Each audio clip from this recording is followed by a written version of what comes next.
Bismillahirrahmanirrahim. Assalamualaikum warahmatullahi wabarakatuh. Perkenalkan, nama saya Dimas Lampangestu dari Prodi Peternakan semester 3. Ini membacakan materi organ reproduksi unggas betina. Organ reproduksi unggas betina.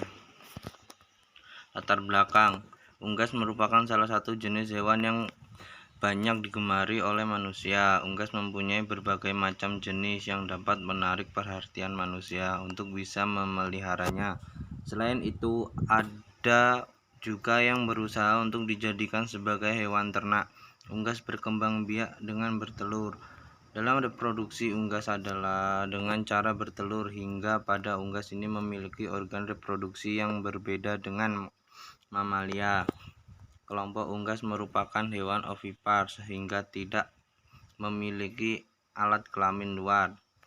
Fisiologi reproduksi unggas sangat berbeda dibandingkan dengan mamalia. Perbedaan yang sangat nyata dan menyolok adalah sel telur unggas dibuai di dalam infundibulum, memperoleh asupan zat-zat makanan, dikelilingi oleh kerabang telur, dan akhirnya dikeluarkan dari dalam tubuh.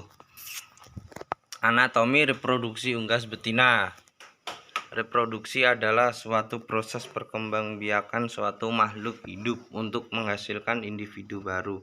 Proses reproduksi dimulai dengan bertemunya sel kelamin jantan dan sel kelamin betina. Sistem reproduksi unggas betina tidak berkembang dengan sempurna seperti pada hewan mamalia betina yang dapat berkembang dengan sempurna. Organ reproduksi pada unggas betina yang berkembang baik hanya sebelah kiri, sedangkan organ sebelah kanan mengalami rudimenter. Seperti ini contohnya.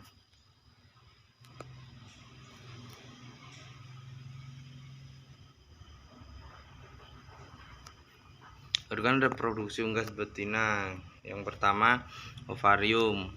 Ovarium pada unggas dinamakan pula dengan folikel. Bentuk dari ovarium ini seperti buah anggur dan terletak pada rongga perut berdekatan dengan ginjal kiri dan bergantung pada ligamentum mesoovarium. Yang kedua, oviduk.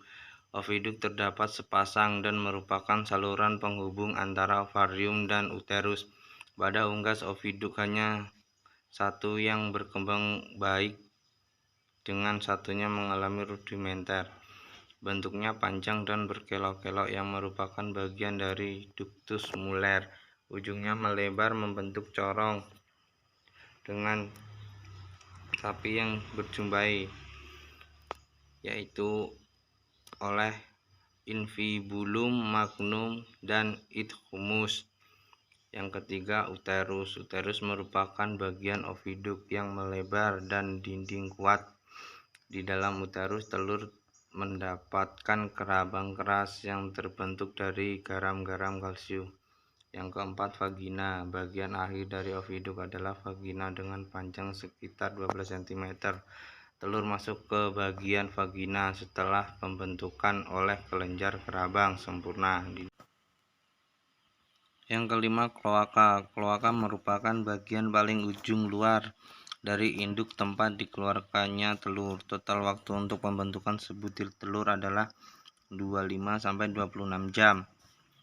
Ini salah satu penyebab mengapa ayam tidak mampu bertelur lebih dari 1 butir per hari.